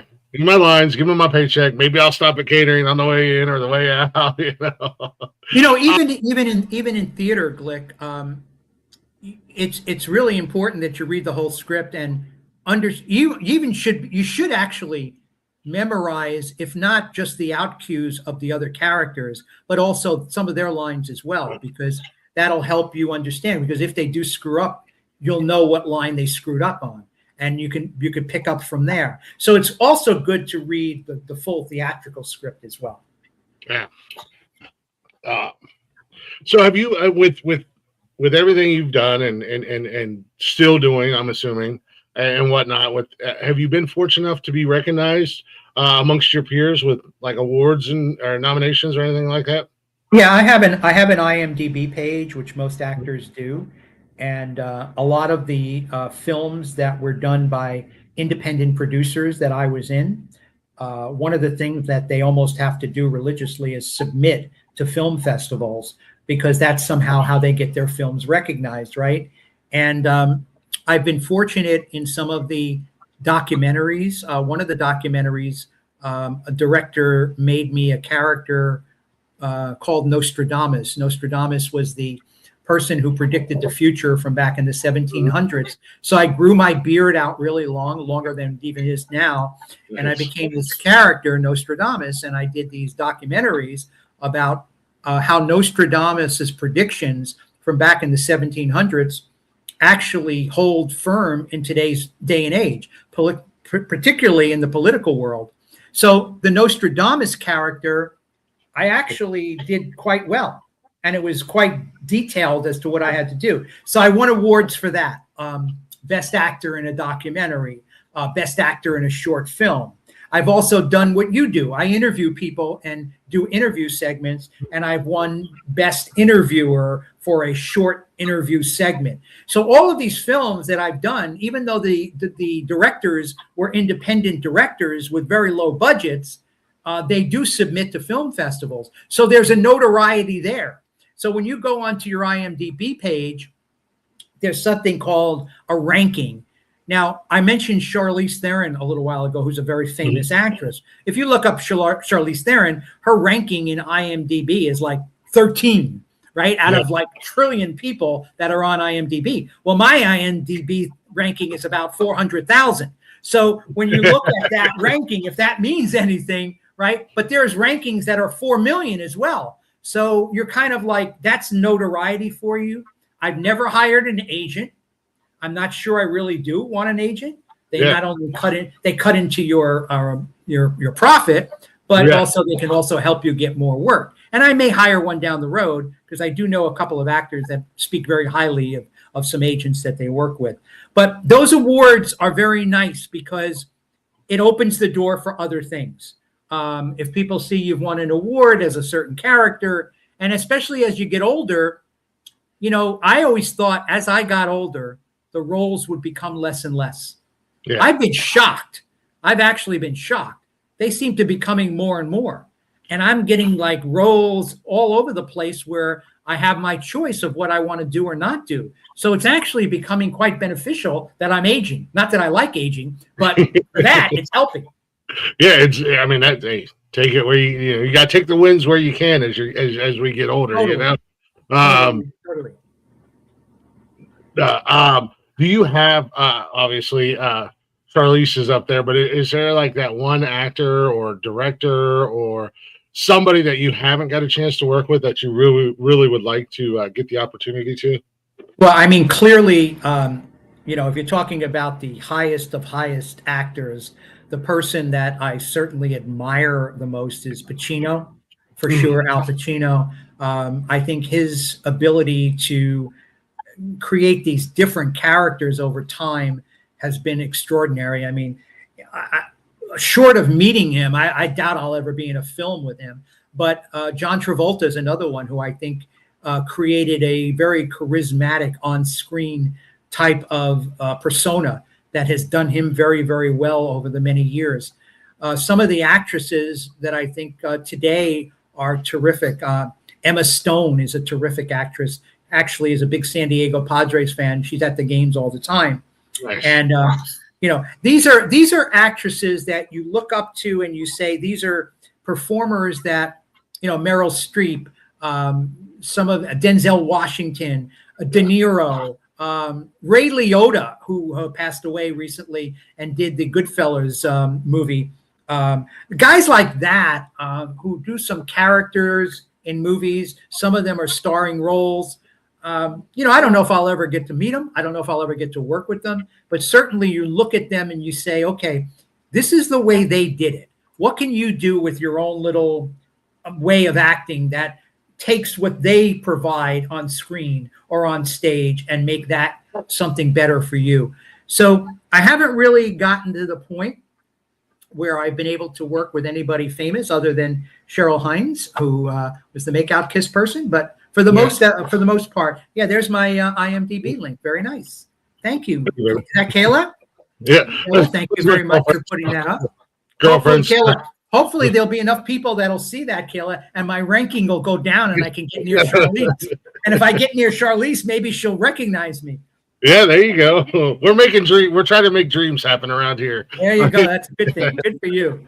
Thank you, Kayla, for that. Appreciate it. Yes. Yeah. So link right there. Drop that.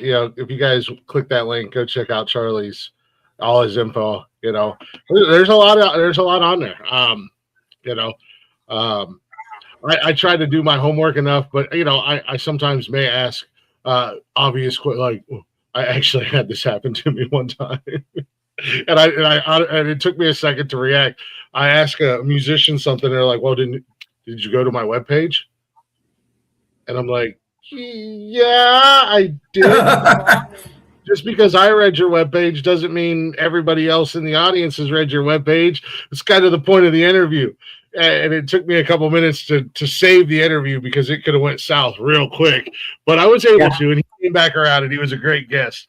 But he just kind of like, whoa, not kind of like, hey, hold on a second. Yeah, I don't really hide my social media profiles for either Facebook or Instagram, TikTok, whatever. So they're open to the public there. So if you just Google my name, and by the way, I'll tell you another funny story really quick. But if you Google my name, you'll find my Facebook, you'll find my Instagram, TikTok, etc., and of course the IMDb. I actually appeared on Divorce Court. Which is that show where you're in a relationship and your relationship is going south and you want to talk about the craziness, and they flew us out to Atlanta where they filmed, and we did Divorce Court with Star Jones as the judge. That's also, if you Google me, as much as I hate to say it, that video is very, very apparent on social media. It's all over YouTube. It's on Apple. It's everywhere. And if you really want to laugh, I'd encourage you to actually watch it. It's actually rather funny because I play sort of an older man who is seeking out a midlife crisis and decides that he wants to venture into the younger women of the world. And when I say younger women, I'm talking about like 30s and 40s, not like teenagers or anything. Mm-hmm. And I'm in a marriage, and that's one of my situations is I'm bored, and I actually come out and say I'm bored. So I excuse the expression, but I'm kind of a dick in this thing. So you should go and watch it, though. It's kind of funny. Definitely have to everybody check that out. And check it out. Hey, it sounds like you've had just quite a life, man. Like you've got all kinds of experiences and stories and whatnot. That's gotta, I don't know relationship status, but just please don't even get into that. And sharing some of your stories from being an actor, does that help you with the ladies, or does that kind of oh God, he's an actor, gross, oh geez, You know what, I certainly don't get that. Well, he's an actor, stay away from him. Every actor, athlete, whatever profession you're in, we're all human beings, right? And we all have our character flaws. And whether it shows in a relationship or it shows in business or it shows when you're working with other actors, my relationship status is I've been married twice.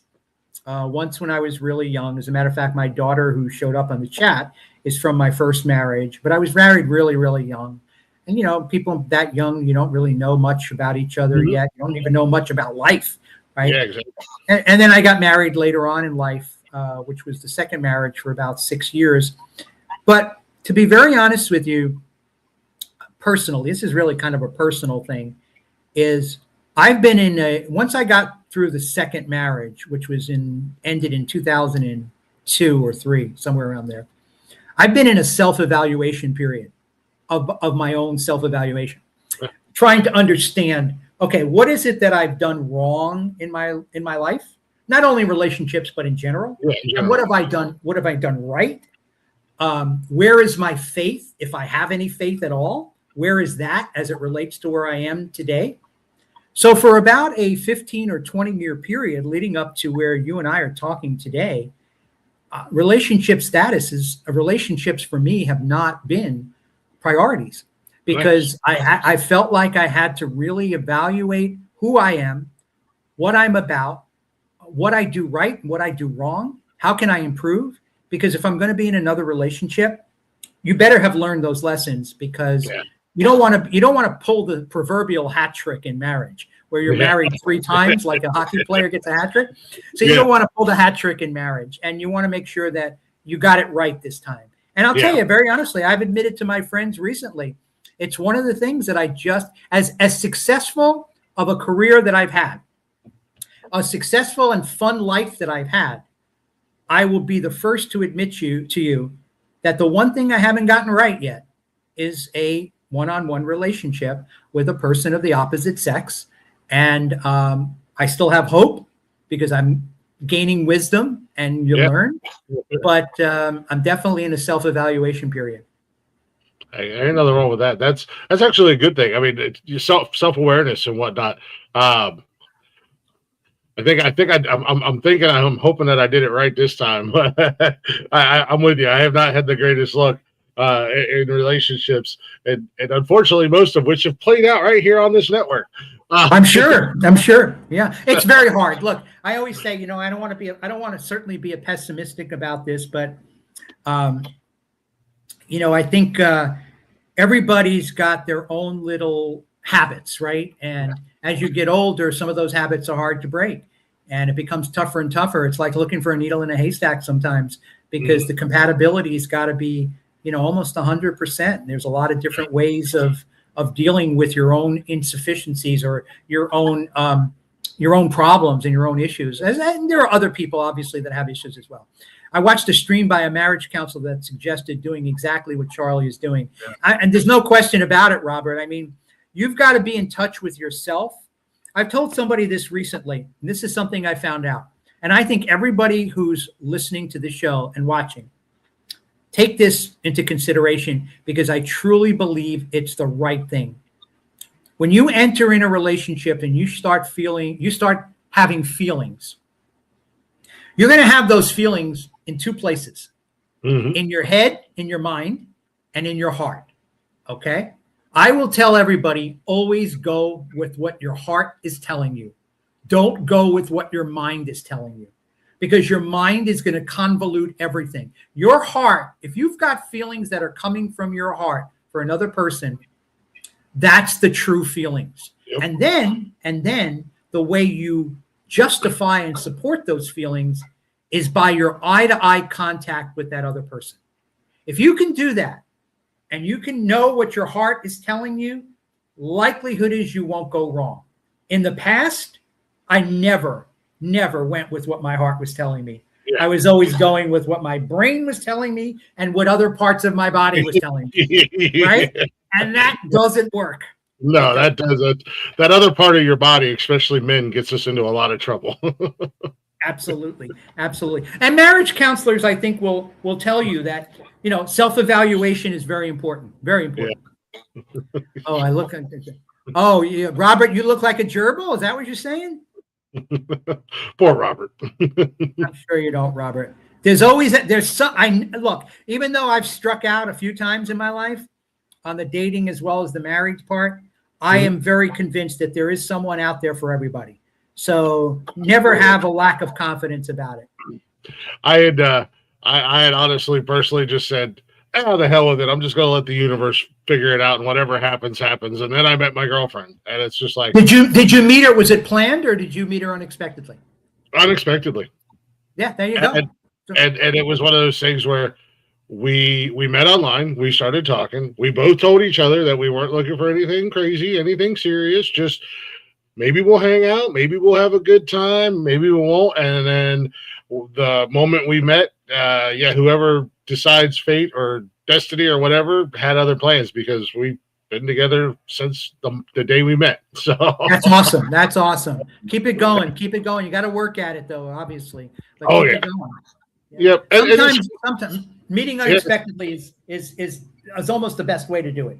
So you don't have any prejudgments or anything. You just meet unexpectedly because something you hit it off somehow, smile or whatever it is. But that's good. That's a good way to do it. Yeah. And we're both working on ourselves, but we help each other. Like I have no problem putting all my flaws out there. Where that's the other thing you run into with relationships. You want to hide certain things or hide certain flaws because you don't want to be judged. Both of us this is who we are. Right. That's right. Believe it. So there's a word I've always heard in my life. As a matter of fact, I heard it when I was I grew up Catholic in New York, and I went to a Catholic school, and I have the knuckles that are sore to prove it. But when I went to Catholic school, there was a word that was always used, and I said, how do people actually do that?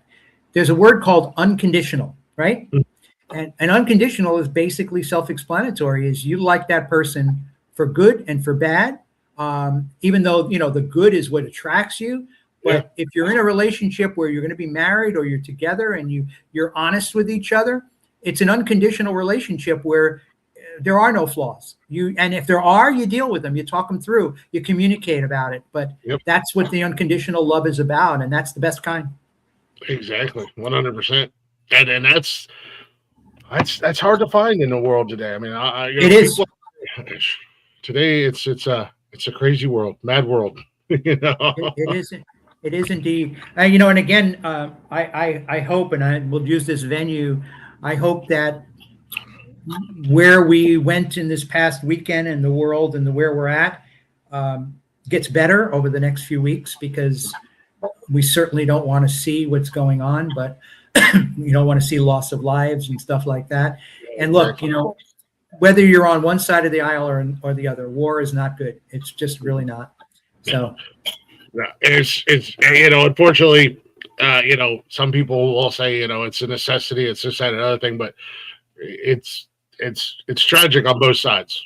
It is absolutely no winning at the end of the day. You might say, oh yeah, well, we won, we got our way, or this, that, or the other thing, but there really is no winners at the end of the day. Because one life lost in a situation like that, and it's a losing situation. 100%. So before we wrap up and get out of here, or as we're getting to the end, do you have any other projects or anything coming out that people should keep an eye out for? Obviously, we're gonna get some eyes on you. People are gonna probably start checking out some of your stuff, and if you've got new projects coming out and whatnot. Yeah. So right now I'm currently finishing up. I don't know if we're finishing up because they keep scheduling new shows, but March and April, the Jury Experience Death by AI continues. It'll be at the Joan B. Kroc Theater on University Avenue in San Diego. For anybody that is in the San Diego, Orange County, or LA area, it's March 28th at 8:30. That's the 8:30 p.m. show. There are still tickets available. The 6 o'clock show is sold out. And then our next performance of the Jury Experience is April 25th. There's a show at 6 and there's a show at 8:30 at the Peace and Justice Theater on the campus of the University of San Diego. That's what I'm currently doing. While I'm doing that, I have just recently auditioned up in Orange County for a dinner theater show, which I got cast as the father of the bride, which that show is supposed to launch in December of 26. We'll probably start rehearsals in around July or August. And then the other thing is I was solicited because of the Jury Experience that I'm doing, and I play an attorney. Someone found that out, and they actually operate a podcast network, nice. And it's a network that needed some hosts like you. Yeah. And they found out that I was an attorney, and they said, or I was an attorney in the show, and they said, well, we have a podcast hosting position where we are going to have attorneys as guests. So I'd like you to use some of that experience and become a host. So I signed on to be a host of a number of podcasts. What they're going to do with them, I don't know, but it'll be a very interview type segment, but it only is with attorneys. So it's nothing else, no other genre. So we'll see how that goes. So some of the projects, but as I said earlier, there's a ton of stuff available in California to do for actors. You just got to submit, make sure you do a good audition tape. A lot of the tapes now are self-tapes, so you got to do it at home on your own. I've got a green screen. I've got some lighting here. So I just basically audition tapes are done at my house. Very few are done in person anymore. So we'll see where it goes, but there's plenty of opportunities. And I kind of, because I have another job that makes me real money, which is my advertising job, I've got to obviously balance that a little bit. So my schedule kind of has to be careful. Yeah, that's when you still got the regular 9 to 5 and trying to, it's like when I was trying to bounce around, like what, because we have a show that comes on right after I get done here. And I was like, I got to figure out what day I want to do this show and what time. And it's like, man, I'm literally going to be on Mondays getting home from work and running right into the studio and setting everything up. But it's worth it at the end of the day. So basically what it sounds like out there in LA, in that area where you're at, that there's no lack of opportunity as long as if it's what you really want. You just may not be getting the big, the big Hollywood films and stuff like that. If you want to be I think that's, for me anyway, I certainly would not speak for other actors because everybody has their own goals and ambitions. But for me, it was never about the big stage. I mean, it would be nice, sort of like the meeting your girlfriend. If it happens unexpectedly, great. If I can use what I'm doing now to improve my skills to where I can get to another level, great. But I'm not like saying that that's got to be my ultimate end passion. My passion right now is to do as many of these shows as possible because, like I said, it's invaluable to my own personal growth as a person of what I get out of being a different character. It helps a lot. Yeah, absolutely. And that kind of goes into what I was going to say for anybody, that may be watching or anybody that follows you on other platforms and whatnot. Is there any advice you'd give somebody that may be thinking about getting, and no matter what age, not necessarily, because I know, obviously some people get into their career, go back to the wrestling conversation. I think DDP was, Diamond Dallas Page was almost 40 years old when he started his wrestling career and became a world heavyweight champion. And they told him he was too old, and or whatever. So it doesn't matter how old or young or whatever. Any advice that you would throw out there, or even advice you'd like to, somebody would have told you and you were like, I think I'm going to be an actor. Yeah. I think you hear this bit of advice lots of times from a lot of people, and I'll expand on a couple of other things that I would personally suggest. Everybody says, follow the dream, live your dream out. Don't give up. No matter how hard it is, no matter how many challenges you encounter, you've got to bounce right back and don't give up, because auditioning in California, particularly, even in New York or anywhere, it's a cattle call. Honestly, there's a lot of people out there that are actors. It's very competitive. You can't give up. You have to have a very secure feeling about yourself. You have to be confident. Insecurity has no place in the acting business because you're going to question every time you don't get a role. You're going to question yourself. Don't do that. Do not do that. Know that you're good. Know that there's a role out there for you, because not every role fits you. It doesn't fit your physical appearance. It may not fit how good you are with your acting skills. There is something out there for you, and you may hit a role one day that launches you. All right. So you can never give up. You have to continuously strive. You have to have patience. You cannot be insecure as an actor, and you have to be sure that you have the time and the resources to pursue what you want to pursue. Hence the fact that whether you like it or not, you have to earn money while you're doing that. Yeah. That's why everybody always says a struggling actor. A struggling actor is a waiter at a restaurant. A struggling actor drives a Lyft or an Uber car. A struggling actor has part-time work. You've got to still put food on the table. At the same time you pursue your dream, but don't give up. Don't give up on what the dream is, and set yourself a goal. Is your goal to be on Broadway? Is your goal to make $1 trillion in a major motion picture? what is your goal? And then you have to shoot for it. Younger people, it's a little easier because you got more time, supposedly. Right? Yes. People, sometimes your goals are shifting a little bit, right? So you got to be careful as to make sure that your goals are reality, and you can't really fool yourself. But I would suggest, no insecurity, be patient, pursue the dream, go after the roles you think are good and fit you physically, and really give your best work and your best effort and focus. Don't lose focus. If you're doing one show or one film, do that as the best you can. Don't start thinking about what's next after that and start jumping around and lose focus on the project that you just got hired for. Because that doesn't work. I think that's one of the biggest things with anybody. A lot of people are so quick to just give up. Oh, I didn't get this, or that didn't happen, or this failed. So yeah, man, you got to agree with that 100%. Like, just keep going. At the end of the day, if at first first you don't succeed, try again.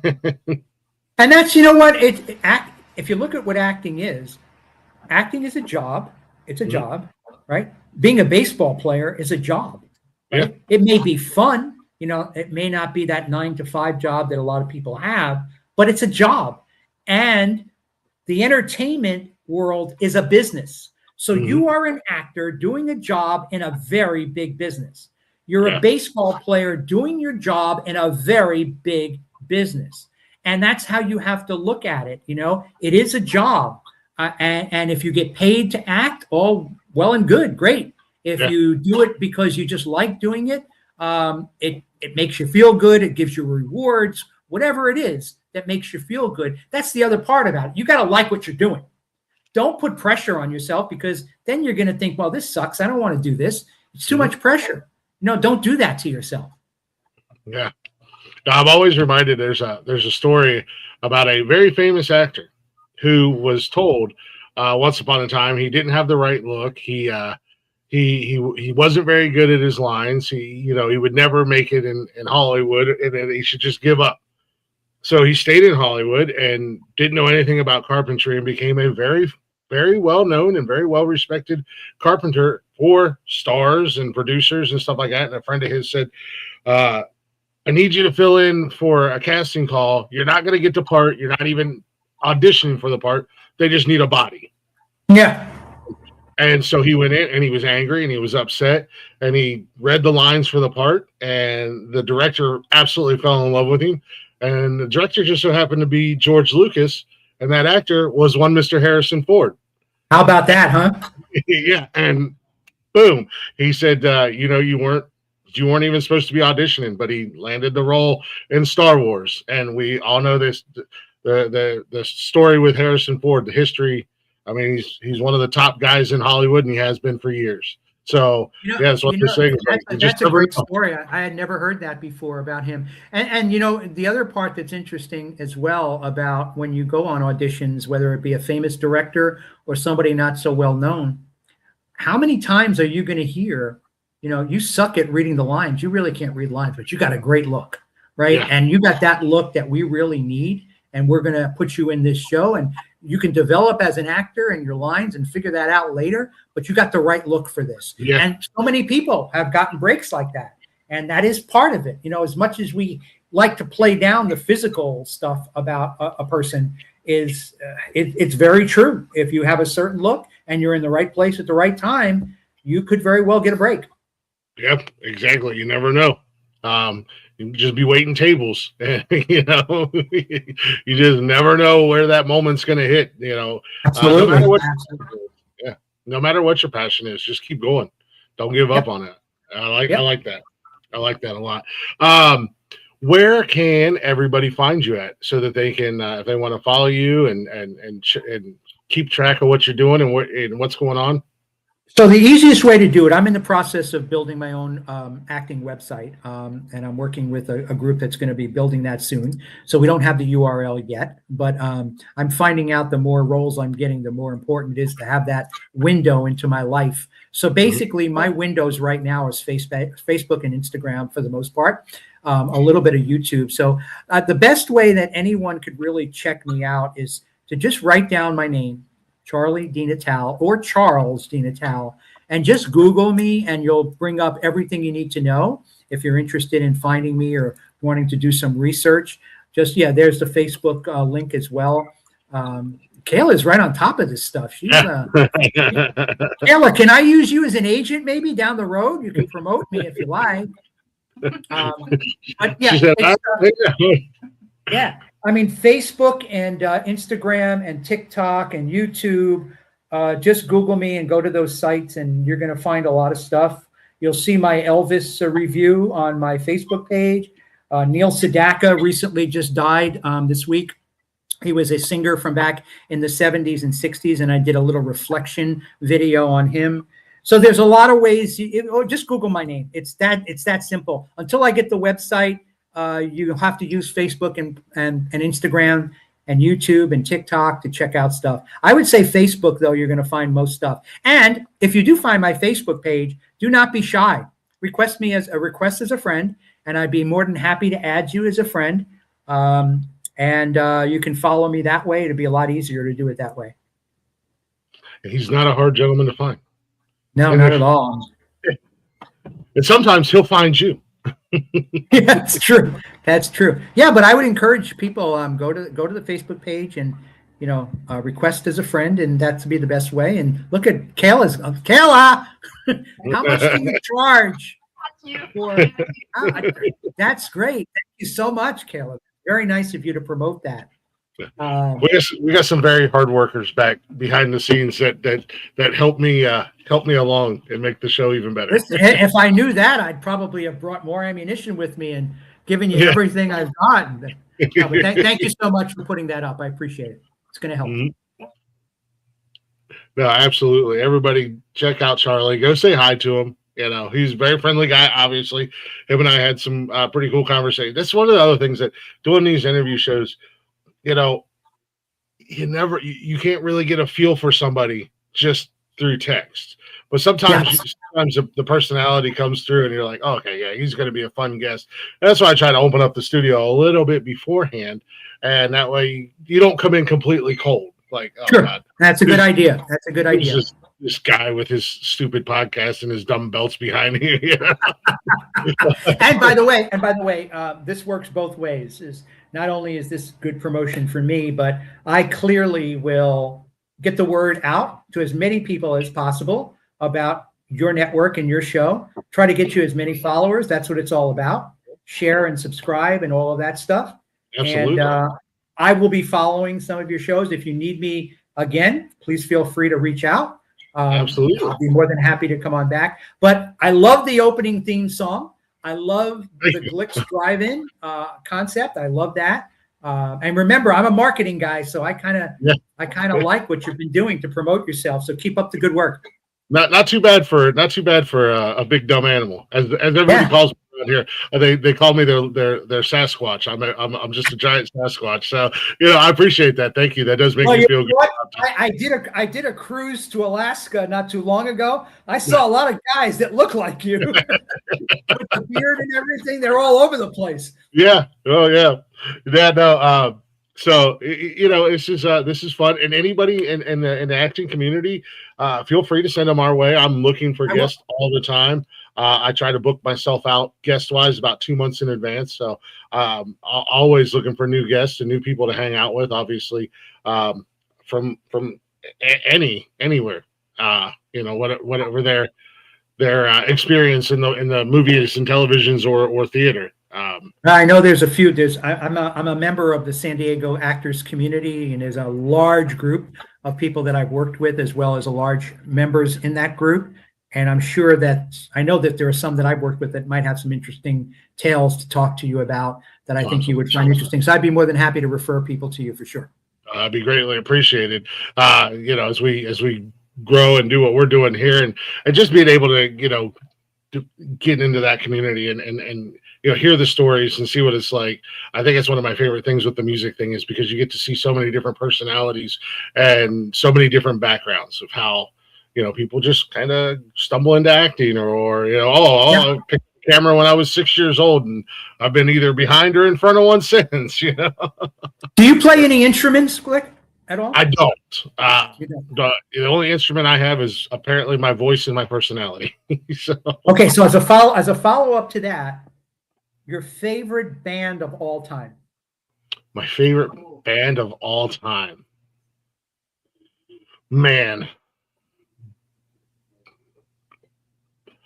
Yeah, why do I really got to think about that? I would probably say one of my favorite bands has always been Guns N' Roses in the rock genre.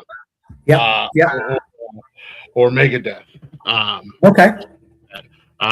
Individuals, Garth Brooks is one of my favorites. I love his career. I love what he does, how he steps out of the norm and just kind of does his thing. He doesn't necessarily, he's a country guy, but he's also been down to get down on some rock and roll and stuff like that. So, well, I think Guns N' Roses is a great pick. Certainly they've had a great career and well established. When I look back on that question, and I have a few more years on you than, so I go back even when Elvis was around in the 60s and the Beatles started in the 60s. But then we went into the 70s and the 80s and the 90s. If you go back from the 50s, here's Elvis in the 50s. Here's Taylor Swift in 2026, right? Yeah. All those years have gone by, and I will tell you, Elvis, the Beatles, Three Dog Night. And for those of you who don't know Three Dog Night, look them up. Now, they never wrote their own songs, but between 1969 and 1974, they were like all over the radio. And they had some great songs. One, Jeremiah Was a Bullfrog, Joy to the World, Never Been to Spain, Mama Told Me Not to Come, all these songs. Three Dog Night's one of my favorite bands. Yet, they were never, ever wrote their own songs. They did everything cover, okay? But they had three guys that harmonized like nobody ever did. That's what made them so great. Three Dog Night. And then when you get into the 80s, I kind of was along the lines of Metallica, Guns N' Roses. There was a group called Warrant back in the 80s. I like them as well. Yeah. So those groups in the 80s are the real rockers. Springsteen I like. But yeah, I think Guns N' Roses is a great pick, though. Great pick. They were just one of those bands that I still like.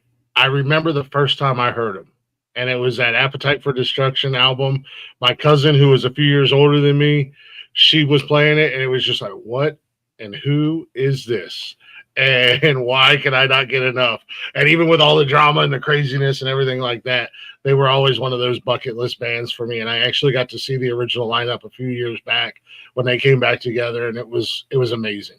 But I listen to everything music-wise, so it's hard for me to just be like, what is that one band or that one artist, because I could think of a few. Like, I love the blues and always been a big fan of like Robert Cross or Stevie Ray Vaughan, stuff like that. So I guess it just depends on where I'm at when I'm listening to music, what genre, what era I'm in. And then it's like, oh, well, I've been listening to a lot of 50s right now, so. And you're also into sports, right? Oh yeah. And you said earlier you are or were a big Cincinnati Reds fan? Oh yeah, I love my Reds. Okay. If you're ever down in California and you come down to San Diego, make sure you keep my information. Reach out to me, and we'll go to a Padres game because it's a whole great experience, as I'm sure the Reds games are at the Great American Ballpark. But for sure, if you're down in San Diego, make sure you look me up, and we'll hang out at the ballpark. Well, if I ever find myself out in California, I'll definitely let you know. Looks like we got a San Diego native here, Drew. Drew Universe says he lives in San Diego. Where in San Diego are you, Drew? Can you hear me? I guess. That's only one thing. I've never been to a Reds game in Cincinnati. I've only seen the Reds ever play in Cleveland. Really? Yeah. That ballpark in Cincinnati is like a little league field, isn't it? It's really small. It's a nice field from what I've seen of it. Yeah. I mean, you drive by it and stuff, but I think it is one of the smaller. It is one. Yeah. Stadiums and baseball, but East County. Drew lives in the East County. Okay. I'm in Rancho Bernardo, Drew. That's also in the Northeast County, up in the North County of San Diego. But if you guys are ever around, look me up, say hi. Yeah, hit them up, say hi. Go see the Padres play. Yeah, go see the Guardians. Are right. They had a pretty good season last year. Yeah, I would love for the Reds and now Guardians to get their act together and both be great in the same year, so we can have an Ohio World Series. That'd be nice. That'd be nice. All Ohio the Reds should be pretty good this year. They have some good young talent. They should be good. Yeah, they've been doing a lot, and I know it's only spring ball, but they're looking pretty good in spring ball. Yeah, right now. Yeah. Mm-hmm. I'm not mad at it. Charlie, absolutely. Good evening from New Mexico. What's going on, Carney? New Mexico. Wow. Yeah. We got this is one of the strange things about one of the strange and great things about the internet. We have fans from all over the world. We have people that watch us from all over the world. And I will say I didn't think many people listen to us here in Ohio, but apparently we've got a pretty large fan base in Ohio. They keep us in the top 10 of the best 100 podcasts in all of Ohio. So I'm like, hey, keep listening, Ohio. Very nice. Very nice. Well, we're going to try to build up your base here in California. Get some of these California people off the beaches and watch you. Yeah, a little nonsensical takeover for California. You got it. Anything that has the word nonsense in, you can't dislike it. Yeah, you can't go wrong with that. Right. Good job. You did a good job. Appreciate it. What's going on, Stiffy? Charlie, I appreciate you coming by, man. It was a pleasure meeting you. It was a lot of fun hanging out with you. Look forward to doing it again down the road, even to just hang out and have more conversations. That's really what all these shows are about, is just hanging out, having a good time, and getting to know a little something about what people are doing out there. Love the concept, love the idea. Keep up the good work. We'll follow you, and let's stay in touch, and good health to you the rest of the year. Definitely appreciate it, man. For those of you who are still hanging out, coming up here in about, Wally, 15, 20 minutes, Wally's going to be coming up with Speedway Stories with, he's going to kick me in the head. I know, he's told me like 10 times, but it's not like I haven't had a million things. He does have a guest. I know he's got his ears on. Who is it, Wally? Tell me again. What is it? 15 minutes. I can't remember his guest. I don't know. He's doing so much. I'm so happy for that guy. He's killing it.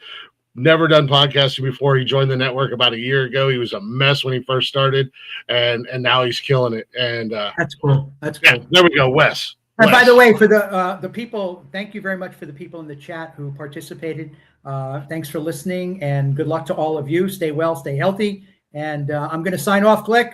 Yep, appreciate it. I got to do my closing. And have a great one, and definitely thank you. Make sure y'all go give Charlie a follow. He was awesome. Tune in next, literally coming up 15 minutes, Wally with Wes. Sorry, Wally. My apologies, man. You know, my brain's everywhere, and I know you've told me about 10 times. Wes is going to be hanging out with him again. Wes is an awesome guest on Speedway Stories. Tomorrow, I'll be back with Mark Mason, country singer out of Cleveland, on Glick's House of Music. And then Wednesday night, Glick's Comedy Lounge. I'll have Kevin Hawley on. We'll be talking all things his comedy, his stand-up. I'm sure that's not all we're going to be talking about. Kevin and I have been friends for a little over a decade now, so we've got stories and shenanigans aplenty to tune into that, because that's going to be the other new show here on the network, Glick's Comedy Lounge. So got Kevin Hawley coming up this week. Wally Thursday with the Animal Kingdom's Cold-Blooded Conversations. Don't know what's going on Fridays yet. It's kind of up in the air. Do I have any idea? Then, of course, Saturday, we'll be back with Cash's Corner and Nonsensical Nonsense. And then Sunday, Unnecessary Roughness. Kicking it all off, man. Lots of shows. Lots of things. Lots of stuff. And I'm not prepared for it. If you scroll up, Drew Charlie's Facebook and Instagram is in the comments. And his IMDb is in there as well. If you scroll up, basically it's just Google his name and you'll find him. He's really easy to find. He's an actor. So with that being said, thank you guys for watching. Thank you guys for tuning in. Hopefully you enjoy the new shows. We did one last night. And you enjoy all the other shows and all the other content. Make sure you like, share, and subscribe. Wally's apparently taking over. Yep. So go get you a potty break. Go get you something to drink. Go get you a little snacky snack. And come right back here to the network and hang out with Wally, Johnny, and Wes. They're going to be talking motorsports, rough trucks and dirt racing and monster trucks and all that stuff. All that good, fun hillbilly shit. I got to get my buttons. I was talking about Garth Brooks earlier. Here's a little AI cover of Garth Brooks if he was heavy metal. And I will see you guys tomorrow night.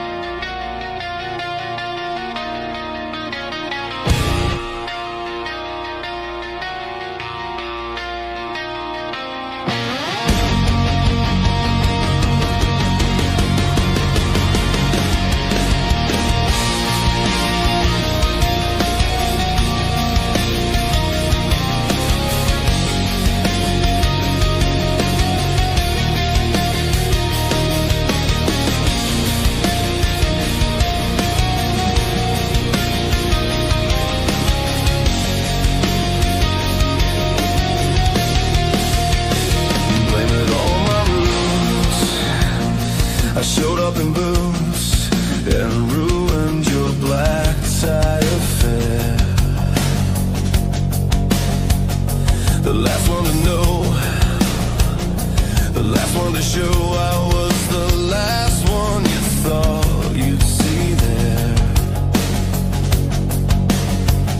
And I saw the surprise and the fear in his eyes when I took his glass of champagne. And I told the Joe, said, honey, we may be through, but you'll never hear me complain. 'Cause I got friends in low places where the whiskey drowns and the beer chases my blues away. And I'll be okay. Yeah, I'm not big on social graces.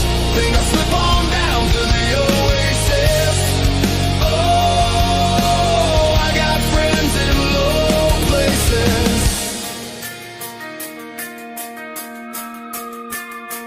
Well, I guess I was wrong. I just don't belong. But then I've been there before. Everything's alright. I'll just say goodnight and I'll show myself to the door. Hey, I didn't mean to cause a big scene. Just give me an hour and then, well, I'll be as high as that ivory tower that you're living in.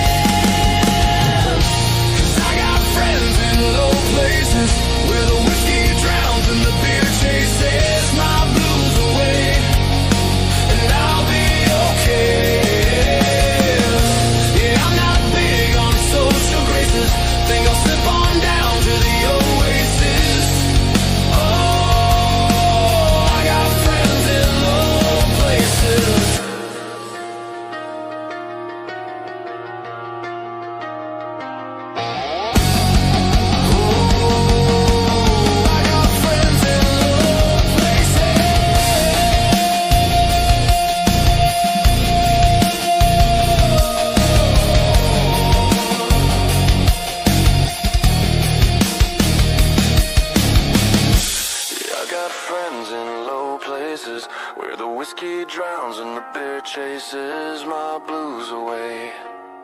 And I'll be okay, yeah. Yeah, I'm not big on social graces. Think I'll slip on down to the oasis. Oh, I got friends in low places. Yeah, I got friends in low places where the whiskey drowns and the beer chases my blues away. And I'll be okay, yeah. Yeah, I'm not big on social graces. Think I'll slip on down to the oasis. Oh, I got friends in low places.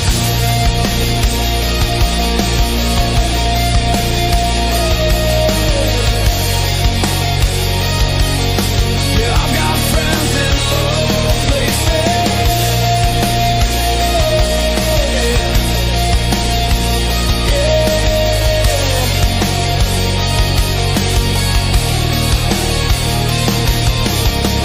Where the whiskey drowns and the beer chases my blues away.